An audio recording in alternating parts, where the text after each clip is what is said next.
지난주에 이제 처음 고넬료라고 하는 사람이 등장했지요. 이방인이었고 그리고 로마 군대의 백부장이었고 그럼에도 불구하고 그는 하나님을 사랑하고 경외하는 사람, 바로 그 마음을 가지고 이웃을 구제하고 돕던 사람, 그것을 잘 감당하기 위해서 항상 정해진 시간에 하나님께 나아가 기도했던 그런 사람, 그것을 하나님께서 보시고 너의 그 모든 것이 진심이고 나를 향하여 있다는 것을 내가 인정하고, 그래서 하나님이 너의 그 모든 것이 나에게 봉헌되었다 라고 인정해 주시면서 이제 너의 그 간구 속에 있는 뭔가 그 채워지지 않는 어떤 부분까지 내가 해결해 주겠노라고, 그래서 이제 저쪽으로도 가서 그 베드로를 초청하라고 하지요. 그래서 그의 사랑하는 영적 친구들, 신분으로는 하인 2명과 자기 부하 1명, 3명을 이제 베드로에게 보내지요. 오늘 장면은 이제 그렇게 해서 그 이야기를 듣고 그 고넬료의 사람들이 베드로를 찾아가고 있을 때 또 똑같은 방법으로 그 환상 중에 베드로가 무언가를 보고 있는 장면으로부터 오늘 이야기는 시작합니다. 어떤 환상을 봅니까? 11절부터 보면 하늘이 열리면서 한 그릇이 이렇게 내려옵니다. 큰 보자기 같고 그 네 귀를 메어서 땅에 들이웠는데 그 안에 무엇이 있는가 이렇게 봤더니 땅에 있는 각종 4발 가진 짐승과 기는 것과 공중에 나는 것들이 그 안에 이렇게 들어 있었습니다. 환상 중에 보게 된 것이죠. 레위기 11장에 보면 하나님께서 이제 이것은 정한 동물들이다, 이것은 부정한 동물들이다 이렇게 구분해 놓는 그런 장면이 있습니다. 이것은 깨끗하니 너희들이 먹어도 되고 이것은 너희들이 먹으면 안 되는 것들이다 이렇게 규정해 놓은 것이 있는데, 오늘 본문에 나오고 있는 이 동물들은 그러니까 어떤 동물이었다는 이야기냐 하면, 하나님께서 이전에 정하실 때는 이것은 먹지 마라 라고 그렇게 규정하셨던 그런 동물들이 담긴 보자기를 환상 중에 베드로가 보게 되었다는 것이죠. 그런 동물이 이렇게 내려와서 이게 뭔가 하고 있는데 한 음성이 들립니다. 13절입니다. 어떤 소리가 있는데 베드로야 일어나서 이것을 잡아 먹어라 라고 하는 음성이 이제 그의 마음속에 들려온 것이죠. 베드로는 환상 중에서도 어떻게 느꼈을까요? 아마도 시험이라 느꼈을 것입니다. 그 앞에 보면 그가 되게 배고픈 중에 있었다 그랬거든요. 그러니까 배고픈 중에 그런 것들이 내려오면서 하나님께서 먹지 말라 정하셨던 그것들이 내려오면서 그것을 먹으라 하는 어떤 음성이 들리니까 하나님이 나를 시험하시는가 보다, 또는 사단이 지금 이게 하나님의 음성이 아니라 사단이 나를 지금 유혹하는가 보다라는 마음이 들었으니까, 그러니까 어떻게 말합니까? 14절을 보면 베드로가 이르되 주여 그럴 수 없나이다. 속되고 깨끗하지 아니한 것을 내가 결코 먹지 아니하였고 또 지금도 먹지 않겠습니다 라고 말하고 있는 것이죠. 베드로의 마음은 어땠겠어요? 확신에 차서 이것은 분명히 하나님께서 먹지 말라 하셨던 것이고 지금까지도 먹지 않아 왔고 그렇다면 지금도 이것은 먹지 않는 것이 맞습니다라고 확신에 차서 응답하고, 그뿐만 아니라 나름대로 이것을 잘 지키고 있다는 자부심도 있었을 것이고 자랑스러움도 있었을 것이고 당당했을 것이고 떳떳했을 것입니다. 당연히 그랬겠죠. 하나님께서 이건 그거 먹지 말라 하신 거고 그동안 안 먹었습니다. 오늘도 내가 이렇게 배고프지만 먹지 않겠습니다. 저 잘했죠? 뭐 이런 분위기였을 거라고 하는 거지요. 근데 우리가 그 뒤에 쭉 보면 알지만 어땠습니까? 하나님의 말씀을 자기가 따른다라고 생각했었고 지금까지로 보면 그것이 맞기도 했었는데, 어쨌건 지금 베드로가 이렇게 강하게 분명하게 확신에 차서 하고 있는 건 그냥 자기 확신이었던 것이죠. 자기 신념. 지금 이 순간 하나님의 뜻은 그렇지 않았다는 것이죠. 그렇다면 지금 이 사람이 계속해서 지금까지 했던 익숙함대로, 지금까지 너무나 당연했던 그것을 당연히 지키고 있는 이것은 이제는 더 이상 하나님의 뜻을 지키고 있는 것이 아니고 자기 신념을 지키고 있었다고 하는 거지요. 자기 신념에 매몰되면 주변에 있는 많은 사람들이 참 힘이 들지요. 특히 지도자들이 자기 신념에 매몰되면, 종교 지도자들 뿐만이 아니죠. 이 땅에 많은 지도자들이 자기 신념에 매몰되면, 여러분 힘을 가진 자들이 자기 신념에 매몰되면 어떻게 되겠어요? 내가 오라, 아니면 나만 오라, 내가 정의야, 내가 선이야, 이렇게 말하게 되지요. 이제 그러면 얼마나 많은 사람들이 힘들어지는지 여러분 이 세상을 잠깐만 생각해 보십시오. 정치의 문제도 그렇고요, 교육의 문제도 그렇고요, 뭐 가까이는 우리 부모들이 얼마나 그 자기 신념에 따라서 내가 옳고 내가 정의고 내가 선인 것처럼 내 아이들에게 강요하고 가르치려고 하고 그러고 있는가 하는 것이지요. 그랬는데 그리고 확신에 찬 베드로를 향해서 두 번째로 하나님의 음성이 들립니다. 15절입니다. 또 두 번째로 소리가 납니다. 뭐라고 어떤 음성이 들리냐면 하나님께서 깨끗하게 하신 것을 네가 속되다 하지 말라라고 하는 음성이 다시 들려옵니다. 베드로의 입장에서 볼 때는 어땠겠어요? 순간 당황하고 헷갈리는 것이죠. 뭐지? 이게 이러지 않은 게 당연한데, 먹지 않는 게 당연한데 하나님께서 이제는 이것을 깨끗하게 하셨으니까 먹어도 된다고? 라고 마음에 혼란이 있고 헷갈리기 시작하고, 그럼 이걸 먹으란 말인가? 어떻게 해야 되지? 이러고 있었던 것이죠. 근데 거기서 멈추지 않습니다. 한 번 더 하나님은 말씀하십니다. 16절을 보면 이런 일이 3번 있은 후 그 그릇이 하늘로 올려져 갑니다. 그러니까 그 혼란스러워하고 있는 그 베드로에게 한 번 더 하나님께서 깨끗하게 하셨으니까 이제는 네가 지금까지 먹지 않았지만 이제는 먹어야 돼, 먹어도 돼 라고 말씀하시는 그 음성이 들렸다는 것이죠. 다행히 베드로는 어떤 사람? 기도하는 사람, 말을 바꾸면 깨어있는 사람이었단 말이에요. 깨어있는 사람은 이것을 금방 딱 알아차린다는 뜻에서 그런 것이 아니고, 깨어있다는 것은 이렇게 되면 의심한다는 것입니다. 물론 첫 번째는 뭘 의심할 거냐면 내가 듣고 있는 음성이 하나님의 음성이 맞는가를 의심하지만, 그리고 아주 긴 의심이 시작되는 건 뭐겠어요? 나를 의심하는 거죠. 내가 지금까지 당연하게 생각하고 익숙했고 지킨다고 지켜왔고 잘한다라고 생각해왔던, 그리고 하나님께서도 그게 옳아라고 말씀하셨던 그것조차도 아닌가? 라고 열어놓고 그것을 의심하기 시작한다는 것입니다. 그러니까 17절이 어떻게 이야기하고 있어요? 베드로가 자기가 본 그 환상이 무슨 뜻인지, 이게 뭘 의미하는지 의아해합니다. 그것이 무슨 뜻인지 의아해한다는 것은 우리가 지금 이야기한 대로 내가 지금까지 당연하게 지켜왔던 그것들이 그러면 아닐 수도 있다는 건가? 라고 생각하기 시작했다는 것이지요. 이제 그때 더 분명하고 확실한 하나님의 사인이 있습니다. 17절 뒷부분부터 보면 마침 고넬료가, 바로 그 순간 고넬료가 보낸 사람들이 시몬의 집을 찾아서 문 밖에 섭니다. 그리고 이렇게 말합니다. 베드로라고 하는 시몬이 여기에 지금 머물고 있느냐라고 물어요. 바로 그때 또 베드로가 여전히 그 환상이 뭔가라고 고민하고 있는데 다시 성령께서 그에게 말씀하십니다.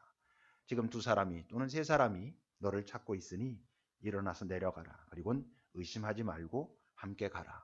내가 그들을 너에게 보낸 사람이다 라고 말하는 거예요. 이 정도 되면 못 알아들을 수가 없을 것 같잖아요. 그죠? 우리가 언뜻 생각할 땐 나한테도 하나님께서 이렇게 말씀하시면 내가 좀 분명하게 알고 가겠다라고 생각할 수도 있을 거 아니겠어요. 그죠? 근데 하나님께서 우리에게 이렇게 말씀하시지 않기 때문에, 우리에게는 이렇게 말씀하시지 않고 항상 좀 불친절하시기 때문에 우리가 못 알아듣는 것인가? 아니요. 우리에겐 이거보다 더 자세하게 아마 말씀하고 계실 겁니다. 이래도 못 알아듣는 경우라면 어떤 경우겠어요? 아예 듣지 않는 거죠. 듣지 못하는 사람인 경우는 뭐 어떻게 말씀하셔도 들을 수 없어요. 듣고자 하지 아니하면 들을 수 없어요. 재밌는 TV를 이렇게 보고 있을 때 내 옆에 사람이 나에게 와서 어쩌고 저쩌고 얘기해도 내가 그 TV에 확 몰입해 있으면 그 사람 얘기가 들리지 않습니다. 내가 듣지 않는 것이죠. 그 사람이 나를 툭 칩니다. 야, 어떻다고? 그러면 뭐라 그랬는데 우리가 이러죠. 왜? 내가 다른 데 집중하고 있으니까. 하나님께서 우리에게 말씀하시지 않는다고요? 아니요. 우리의 귀가 하나님께 열려 있지 않은 것이지요. 근데 베드로는 어땠다고? 오늘 보면 처음 시작할 때 9절은 어떻게 이야기합니까? 그들이 이제 고넬료가 보낸 사람들이 길을 가면서 그 성에 가까이 갔을 그때에 베드로는 어떻게 했다고? 기도하려고 지붕에 올라갔는데 그 시각이 6시다. 이 말은 무슨 뜻이에요? 고넬료가 시간을 정해놓고 항상 하나님 앞에 나아가 기도했던 것처럼 아나니아가 하나님 앞에 항상 기도하고 있었기 때문에 하나님의 음성이 들려서 너 저기 다메섹에 가가지고 저 사울이라고 하는 사람을 만나서 그를 안수하라 하는 음성을 들었던 것처럼 베드로도 어땠다고? 하나님 앞에 열려있던 사람, 하나님 앞에 깨어있던 사람, 하나님 바로 오늘 지금 이 순간 하나님은 내게 무엇을 말씀하시니까? 라고 항상 묻고 있었던 사람. 그래서 그 음성을 자연스럽게 들었죠. 한 방에 들은 건 아니지만 이게 뭐지 생각하고 식별하고 이러는 과정 속에서 하나님이 이렇게 하라 하시는구나 라는 것을 알게 되었다고 하는 것이죠. 이 시대는 어떻겠습니까?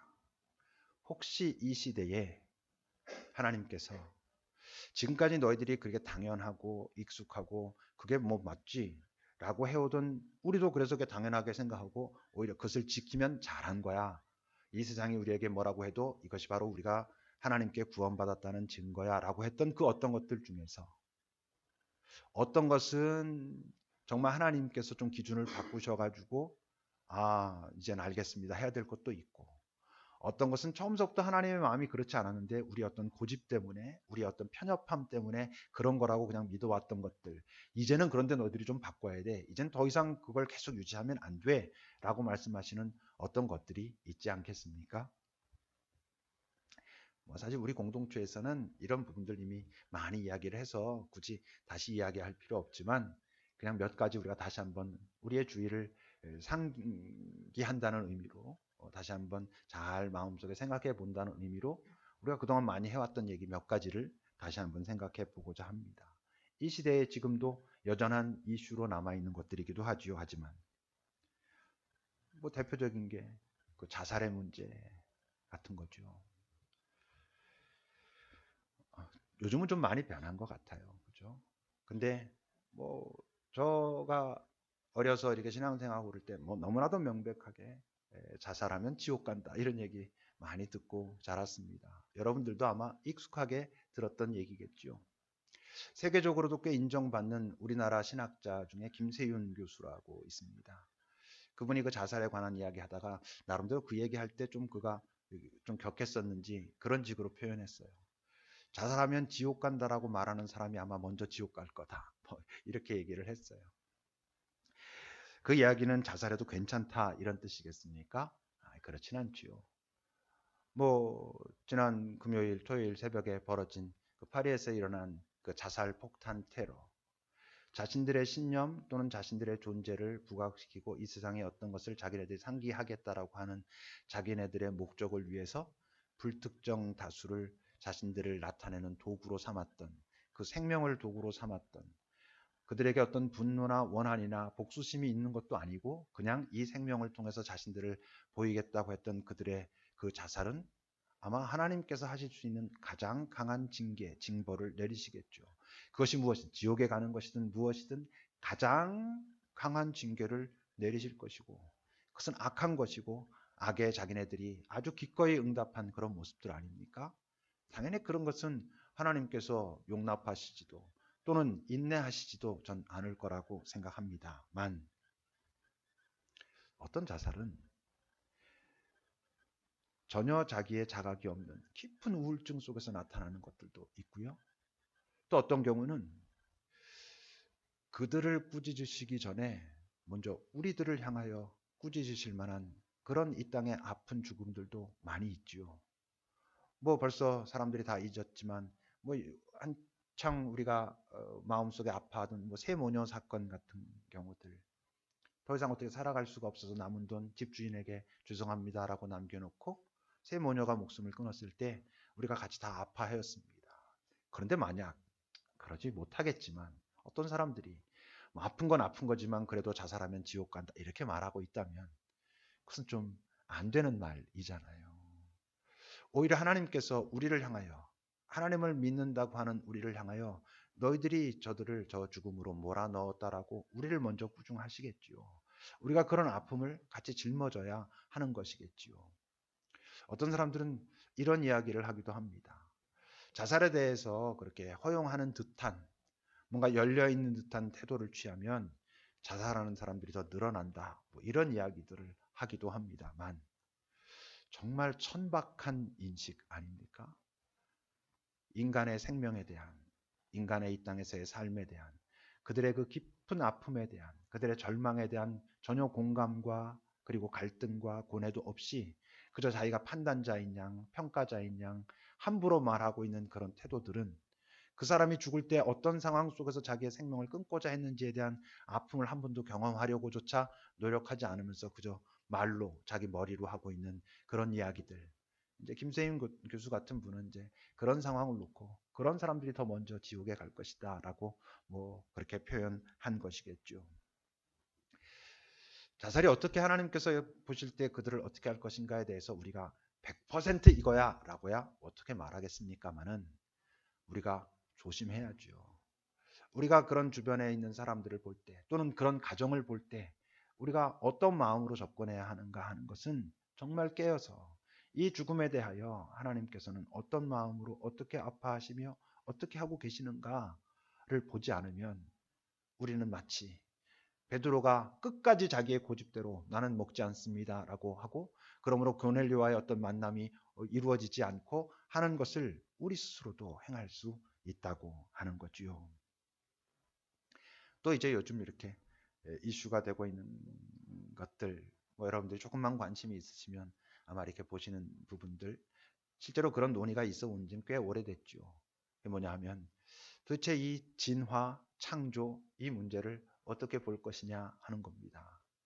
기존에 지금까지 우리는 창조와 진화를 항상 대립적인 개념으로 봤죠. 그래서 하나님의 창조를 이야기하려면 진화를 인정하면 안 되고 진화를 인정한다는 것은 하나님을 인정하지 않는 것인 것처럼 그렇게 창조와 진화를 대립적으로 봤는데 이미 꽤 오래전부터 어떤 시도들이 크리스찬 과학자들 진짜 그 부분을 고민하고 연구하고 한 학문적으로도 연구한 그 사람들 속에서 나타나고 있는 어떤 논의들은 진화가 하나님의 창조의 방법이 되면 왜 안 되겠느냐라고 하는 그런 인식들도 있다는 거죠. 뭐 여러분들 뭐 서울대 그 물리천문학부 교수 같은 그 우종학 교수, 우종학 교수죠. 이름이 순간적으로 헷갈리는데 그런 분들은 굉장히 그런 노력들을 많이 하고 있어요. 사실 우리가 12월 달에 그 교수님을 교회 초청해가지고 그런 이야기를 좀 같이 나누고 그러려고 했는데 워낙 바빠가지고 도저히 일정을 못 잡아가지고 못했어요. 내년 언제쯤 되면 한번 직접 와가지고 그분이 오셔가지고 그런 부분들에 대해서 잘 나눠보면 참 좋겠다 싶어요. 어쨌건 창조와 진화를 항상 대립적으로 오히려 누가 우리 예수 믿는 자들이 그걸 이렇게 인식하다 보니까 보면 실제로 많은 지성인들 특히 실제적인 그 분야에서 연구하고 뭔가 연구의 자료를 내놓고 하는 과학자들이 무신론자가 될 수밖에 없도록 자꾸 밀어버리는 이런 오류를 우리 교회에서 많이 범했죠. 성경을 그저 딱 문자적으로만 믿는 거예요. 그러니까 창세기를 읽어도 그것이 그냥 마치 정말 과학책인 것처럼 역사책인 것처럼 읽고 싶어 하는 거예요. 대표적인 사람들이 이제 창조과학과 관련된 창조과학회 또는 창조과학자 이런 분들이지요. 슬픈 일은 밖에서 볼 땐 이 교회에서 믿는 자들이 크리스찬들이 과학적인 어떤 접근할 땐 전부 그 창조과학회에서 말하고 있는 그것이 이 교회 전체의 그 과학에 대한 의견 인정 받아들이고 있는 건 참 슬픈 일이죠. 근데 창조과학회에 많은 분들이 있고 그분들이 진심으로 많은 것들을 노력하고 그러고 있는 건 맞아요. 근데 실제로 그분들이 그 과학에 대한 어떤 부분들을 이야기하면서 그 공인된 학술지에 실제적인 논문을 낸 경우는 한 번도 없어요. 그냥 그들의 믿음으로 그렇게 이야기하고 있는 거예요. 또 그 부분에 있어서 전문가들도 아닌 분들이 창조 과학에 대해서 다시 말해서 성경에서 말하고 있는 이것이 모든 이 땅에서 말하고 있는 과학, 뭐 연구했다고 하는 과학보다 이게 더 우위에 있고 역사적으로도 이게 맞다 이렇게 말하는 거예요. 그러니까 창조 과학 쪽에서는 지구의 연령이 뭐 기껏해야 6천년, 길어야 한 10,000년 정도라고 말해요. 이미 많은 과학자들이 실제적으로 그 부분에서 분야에서 전공하고 그런 사람들은 이게 수십억 년이 됐다 그러고 심지어는 100억 년이 넘었다라고도 말하는데 6천년이 됐다고 말하는 거예요. 하나님의 창조의 기사에 나와 있는 창세기 그 초반부의 그 이야기들도 다 문자적으로 받아들여야 된다는 거예요. 뭐 하루에 하루로 만들어 온 거고 하루가 24시간이었고 그거를 왜 부정하겠느냐라고 말하는 그런 극단적인 이야기들도 있어요. 근데 여러분, 그럼 이제 스스로 자기 모순에 빠지는 것이죠. 성경에 보면 분명히 저녁이 되고 아침이 되니 첫째 날이었더라. 또 저녁이 되고 아침이 되니 이제 둘째 날이었더라 그러는데, 여러분 아침과 저녁이 무엇 때문에 나뉘어집니까? 해가 있어가지고 지구가 해 주위를 돌기 때문에 벌어지는 현상이 어두워지고 밝아지고 이러는 거잖아요. 근데 창세기에 보면 하나님께서 해를 넷째 날 창조하셨거든요. 그럼 넷째 날 창조하셨다면 그 전에는 어떻게 밤이 되고 아침이 되겠어요? 하나님이 나름대로 밝아져 어두워져 뭐 이래가지고 그렇게 했겠어요? 그걸 자꾸 끼워 맞추려고 그러니까 이제 더 어색해지기 시작하는 거예요. 창세기 4장에 보면 아담과 하와가 첫째 아들 가인을 낳고 둘째 아들 아벨을 낳죠. 아벨의 제사는 하나님께서 받으시고 가인의 제사는 받지 않으시죠. 그래서 가인이 열받아가지고 자기 동생 아벨을 죽입니다. 그리고는 이제 하나님께 쫓겨나요. 쫓겨나는 장면에서 가인이 그런 두려움을 가지고 고백합니다. 근데 하나님, 내가 아마 여기서 이제 나가게 되면 저는 분명히 사람들에게 죽임을 당할 겁니다. 그래요. 하나님은 그에게 아니, 아무도 너를 죽이지 못하게 할게. 표를 주면서 너를 만나는 아무도 너를 죽이지 못한다. 누가 가인을 죽입니까? 아담과 하와가 가인과 아벨을 낳았고 아벨은 죽었고 세상에 전체적으로 존재하는 건 3명밖에 없는데 어디에서 누가 가인을 죽이겠어요? 그걸 또 나름대로 어떻게 해서든 맞추려고 막 노력을 해요. 그 노력이 악한 거겠습니까마는, 그게 나쁜 의도로 그런 거겠습니까마는, 뭔가 잘못 이해하고 있는 거죠. 그랜드 캐년 같은 경우도 그분들은 그렇게 말해요. 이게 이미 많은 연구를 통해 가지고 어떤 지질적인 뭐 어떤 뭐 어떻게 해서 만들었다고 다 그렇게 얘기하고 있는데, 이게 바로 노아의 홍수가 전 세계적으로 있었다라고 하는 증거라고 말하고 있는 거예요. 어쩌면 제가 이 다음에 하나님 앞에 가가지고 막 그들이 마저 이랬을지도 모르죠. 뭐 어떻게 알겠어요. 정말 그들이 말한 것처럼 과학이 말하는 게 어떻게 정확하다고 말할 수 있겠느냐라는 게 하나님께서 보실 때도 정말 그랬어라고 하실지도 모르죠. 그런데 정말 우리가 그렇게 이야기하는 게 옳을까? 과학적으로 이 땅에서 그걸 정말로 준비하고 공부하고 연구하고 증거를 찾고 그것들의 서로의 개연성을 찾아가고 해서 만들어진 그 이론을 무조건 성경에 나와 있는 문자적인 어떤 것과 다르다고 해서 그건 아니다라고 말하는 게 과연 옳을까 하는 것이죠. 어떤 현상이 있어요. 실제적으로 자연적으로 좀 벌어진 어떤 현상이 있고 그 현상을 연구하는 학자들이 있어요. 그래서 이것이 이러이런 개연성을 가지고 실제적인 객관적인 어떤 증거와 연구 자료를 가지고 어떤 이론을 내놨어요. 진화의 이론인 것들도 그런 것들이 있을 수 있지요. 그렇게 되면 하나님이 없다라고 말하는 거겠습니까? 현상이 있고 현상을 연구하는 과학적인 이론은 그냥 그런 거 팩트인 것이죠. 그 팩트를 보고서 이걸 보니까 하나님은 없어 라고 하는 사람들은 무신론자인 것이고, 그런 팩트를 보고 하나님은 이런 과정을 거쳐서 창조를 이루어 가시는 거였구나, 이런 과정도 하나님의 창조의 한 부분이었구나 라고 받아들이는 사람들은 여전히 하나님을 신뢰하고 하나님을 인정하고 그런 사람들이 있지요. 근데 팩트를 잡고 내가 가지고 있는 세계관, 가치관과 똑같은 것으로 여기니까 문제가 발생하는 거예요. 그 상황을 놓고 하나님은 없다 말하는 사람도 있고, 그 상황을 놓고 하나님이 계시구나, 하나님이 이렇게 하셨구나라고 하는 사람도 있다는 것이죠. 제가 지금 뭘 말씀드리려고자 하시는지 아시겠습니까? 어쨌건 우리가 너무 진화론을 인정하면 하나님이 없다고 말할 것 같은 두려움에, 과학적인 것을 인정하면 성경에 나오는 뭔가 이 기적 같은 것들은 다 무시될 것 같은 그런 두려움에, 실제로 가장 깊은 두려움은 뭐겠어요? 그렇게 인정하기 시작하면 나중에 가면 예수님의 십자가 사건과 부활도 그것도 인정하지 않을 거 아니냐라고 하는 그 복음의 사건 자체, 본질 자체까지도 부정될 것 같은 그런 두려움이 있어요. 여러분, 복음이 그렇게 연약하고 허약한 거 일리가 없잖아요. 우리가 그게 진짜인데, 예수 그리스도를 통하여 우리가 구원을 얻고 그의 부활이 우리에게 가져다 준 것이 무엇인지 우리가 알고 지금까지 살아오며 얼마나 많은 것들, 실제적인 경험들을 하는데 뭐 그걸 그렇게 두려워하겠어요. 이 땅에서 벌어지는 그 모든 것들 속에서 하나님을 발견할 수 있습니다. 너무 위축되거나 겁먹을 필요가 없다고 하는 것이죠. 그래서 요즘은 아까도 말한 것처럼 우종학 교수나 이런 사람들을 중심으로 뭐 꽤 있습니다. 유신론적 진화론, 지금까지는 진화론 그럼 다 무신론이라고 생각했는데 유신론적 진화론 또는 진화론적 유신론 이런 논의들이 꽤 활발하게 일어나고 있고 그것은 참 다행스러운 일이죠. 마치 이 기독교에서 말하고 있는 과학 그러면 창조과학밖에 없다라고 하는 것에 비해서 훨씬 다양한 시도와 논의들이 있다는 건 참 다행스러운 일이고 우리들도 어쩌면 여러분들도 지금 이렇게 놀라거나 충격을 받거나 이러실지도 모르겠습니다만 너무 그렇게 염려하실 거 저는 없다고 생각해요. 하나님이 어떤 분이신데 한 가지 더 우리가 생각해 본다면 동성애 이런 문제이지요. 뭐 몇 번씩 우리가 나눴습니다만 저는 뭐 하나님께서 동성애를 기뻐하시고 하나님의 창조 질서에 그렇게 되어 있다라고 저는 받아들이긴 좀 어려운 사람이에요. 좀 그랬을 것 같진 않아요. 그렇지만 적어도 우리가 무식하면 안 되는 거죠. 무대뽀가 되면 그건 안 되는 거예요. 어떤 사람들은 동성애가 정신질환이라고 말해요. 심지어 더 극단적으로는 귀신 들려서 나타나는 현상이라고도 말해요. 아니에요, 여러분. 이미 수십 년 전에 의학계에서 알고 계시죠, 대부분. 의학계에서는 동성애를 질병의 목록에서 없애버렸어요. 무슨 뜻이겠어요?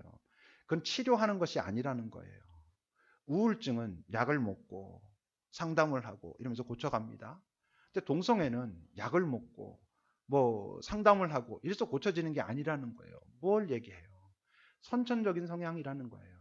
그게 하나님께서 그렇게 하셨다라고 말하는 게 어려울지라도 그것은 팩트인 거예요. 다시 말하면 뭐 이 세상이 훼손되고 그러면서 나타난 아픔 같은 거라고까지 말할 수 있을지는 모르지만 후천적으로 타락해가지고 음란해가지고 발생된 어떤 현상이다. 그러니까 그 사람들은 또 어떻게 말하고 싶어해요. 그렇게 말하기 시작하면 일반적인 사람들도 다 동성애자가 될 수 있다. 이런 엉터리 이야기들을 해요. 그렇지 않아요, 여러분. 그것은 옳지 않아요. 내가 동성애를 하나님께서 뭐 절대로 싫어하신다 이런 것과 관계없이 그런 팩트 자체에 대해서만은 우리가 알고 있어야 되는 것인 거죠. 사람들은 그렇게 말합니다. 동성애자도 구원받을 수 있지. 당연하죠. 동성애자도 예수 믿을 수 있고 예수 믿고 구원받을 수 있죠. 근데 예수 믿어도 그 성향은 변하지 않아요. 사람들은 말해요. 간절히 하나님 앞에 기도해서 그 회개하고 고치게 해야 된다고. 저는 그렇게 말하는 사람들한테는 그렇게 말하고 싶어요. 이 세상에 뭐 죽은 자를 살렸다는 기록도 있으니까 당신이 열심히 기도해서 죽은 자를 살려내고 나면 당신의 그 말을 내가 인정하겠노라고. 여러분 그렇게 되는 거 아니에요. 뭐 가끔 어떤 커뮤니티 같은 데 보면 뭐 내가 이렇게 동성애자였는데 하나님 앞에 기도하고 이렇게 해가지고 나았다라고 하는 간증하는 그런 장면들을 아마 여러분들도 본 적이 있을지 모르겠어요. 근데 뭐 거기에도 뭐 여러 가지 뭐 것들이 있어요. 있을 수도 있겠죠. 근데 또 거기엔 왜곡된 것도 있고 좀 이렇게 뭐 시간이 지난다면 또 달라지는 것도 있고 막 그래요. 불편하실 수도 있어요. 어떤 사람들은 그래 거기까지 인정도 하겠다. 그렇다면 만약에 그렇다면 할 수 없다면 그냥 금욕하면서 살아라. 뭐 폭력적일 수도 있지만 뭐 그렇게 말할 수도 있을 것 같아요. 난 그렇다면 그렇게 해야 된다라고 믿을 수 있는 사람들이 있을 수도 있다고 생각해요. 뭐 어쩌겠어요, 그건. 뭐 그건 어쨌건 팩트 자체를 거부하는 건 아니니까. 이런 말하면 그 소수자들이 저 같은 사람 좋아할 것 같죠. 저 같은 사람 제일 싫어할 수도 있어요. 뭔가 회색 분자 같거든요. 이건 저것도 아니고 저것도 아니고 여기 뭐 하여튼 위치가 좀 묘할 수 있죠.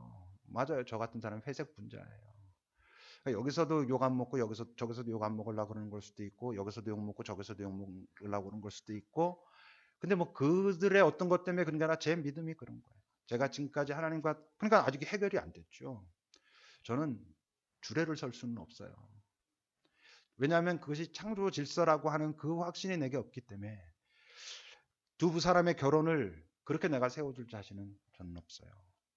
그들이 만약에 와가지고 그래도 우리를 위해서 기도해 주십시오 하면 여러분들 하지 말라 그럴지 모르겠지만 저는 하려고요.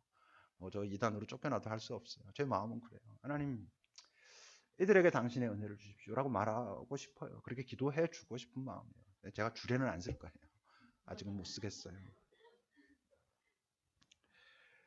오늘 우리가 나누고 있는 말씀의 제목이 하나님의 기준도 변하는가라는 거예요.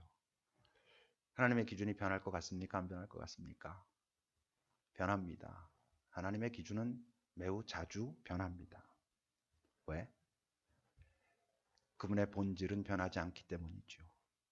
그분의 본질인 사랑이 변하지 않기 때문에 세대마다 이 세상의 많은 악들이 인간의 탐욕과 교만과 고집이 만들어내는 약자들이 있어요. 그 약자들을 바라보시면서 그들을 사랑하시면서 하나님께서 변화하시는, 바꾸어 가시는 기준들이 있어요. 그래서 우리가 깨어 있어야 되는 거예요. 오늘 베드로가 깨어 있지 않았다면 그의 익숙함과 그의 당연함은 고넬료를 더 궁지에 몰아넣을 수도 있지 않았었겠어요? 그를 자유롭게 만드는데 오히려 베드로가 방해자가 될 수도 있지 않았겠어요?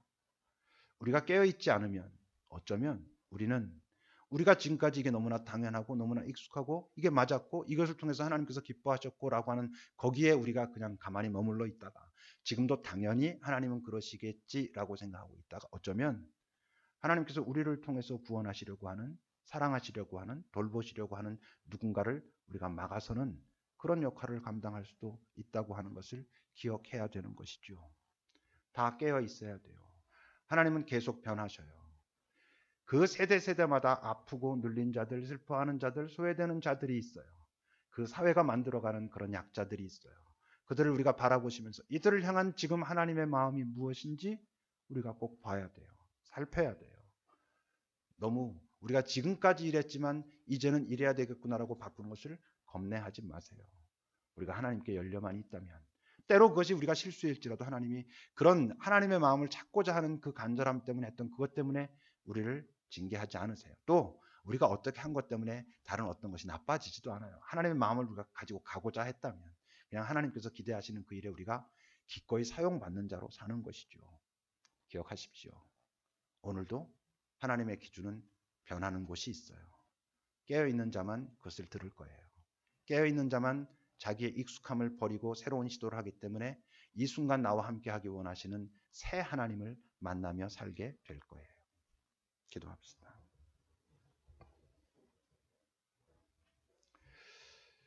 나의 익숙함, 나의 당연함, 그것들로 인해서 오히려 내가 나 자신을 올가맬 수도 있어요. 내 옆에 있는 사람을 사랑하지 못하고 있을 수도 있지요. 하나님 앞에 잠시 여러분들 자신을 좀 내어 보십시오.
하나님, 우리는 얼마나 자주 하나님께서 나만 또는 우리만 사랑하시는 것 같은 착각에, 아니 사랑하셔야 할 것 같은 착각에 빠지는지요.